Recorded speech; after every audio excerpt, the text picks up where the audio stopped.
Hello everybody, welcome back to Screen Stars. I'm here today to do another one of the movies I missed reviews, I guess, and this is 2011's Grave Encounters, a movie that I really don't understand how I haven't watched up to now. Because I like found footage movies, I like ghosty, supernatural type horror movies. So yeah, genuinely not sure how I have ever missed this one, but I've watched it now. And boy, did I like it. I really like this movie. Now, I like this sort of thing. I like, I've watched the Ghost Hunters thing. My wife watches it all the time, them ghost programs. Was a huge fan of Most Haunted for years, even though I don't follow it so much now. So this kind of, the idea behind this is really clever, really interesting, and got me hooked. It was a very clever idea. And essentially this movie focuses on, it's a found footage movie, and there is a team of paranormal investigators who have their own TV show called Grave Encounters. They get to episode 6 in the series and they go to this asylum to do episode 6. The first quarter of the movie is them interviewing, people that work at the asylum, because it's been closed since the 60s and it's got a notorious history behind it of torture and death and all this kind of stuff. The usual thing. So they interview like the caretaker and a local historian and the gardener and all this kind of stuff, and ask them if they've seen anything spooky, heard anything spooky, and they do all this normal stuff like they're doing it to camera, like they're doing a TV show stuff, so it's a bit cheesy. And then they spend the night there, this team of paranormal investigators, along with a medium. And they get the caretaker to literally chain up the front door so they can't get out, and he's going to come back at 6:30 the following morning to let them out. And in they go, they start their investigation. Nothing happens for hours and hours and hours. They set up cameras at all the hot spots in the asylum, and they go around doing the normal, testing and asking for signs, do all that sort of normal stuff. Nothing happens, and then lo and behold, some spooky things start happening. Little things initially. There's things like one of the cameras captures one of the windows opening. One of the team gets like a door slammed behind him, and then it starts slowly escalating. The girl on the team gets her hair played with, and it just keeps getting worse and worse and worse. It properly freaks them out. One of them goes missing, and then they decide to call it a day, basically. Right, okay, we're leaving.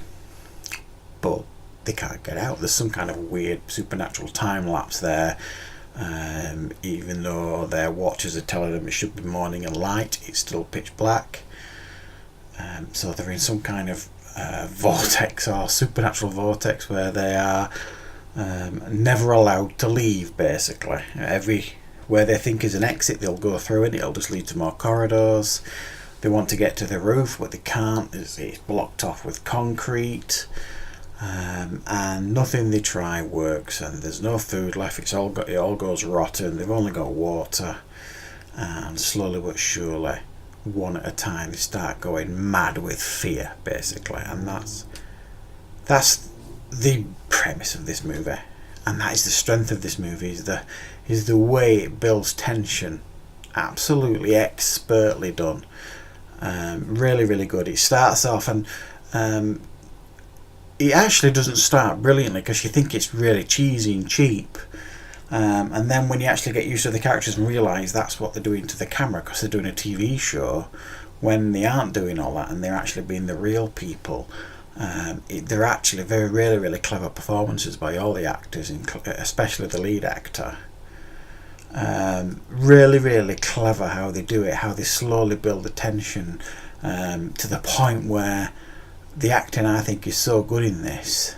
They're sick with fear by the end, some of them, and I mean literally petrified, and you can feel that and you can sense that, because some of the shocks and scares in this movie really blew me away. I mean, literally jumped out of my seat a couple of times with some of the scares in this movie. Really effective scares, not cheap scares, earned scares. and sometimes not in the way you expect. I just thought it wasn't. Some of it was predictable. I don't think all the scares worked, but I would say at least 80% of them were incredibly effective, and bloody scary. Absolutely loved this film. Really, really loved it. I've said before in horror movies that I generally know when a horror film is doing what it should be doing to me, because I go really cold when I'm watching them. And I literally can't take my eyes off them. I'm completely engaged. My fingers and hands go really cold, and I get a bit shivery sometimes, and that's how I know it's done its job for me. And this did it, absolutely did it. Love it. I'm definitely going to see Grave Encounters 2 this week, and hopefully get a review up for that as well. I'm not expecting it to be as good as this. They very rarely are sequels, but I'm going to give it a go. But definitely, guys, for me, this is a really, really strong found footage horror movie. Genuinely scary, really well made, well acted.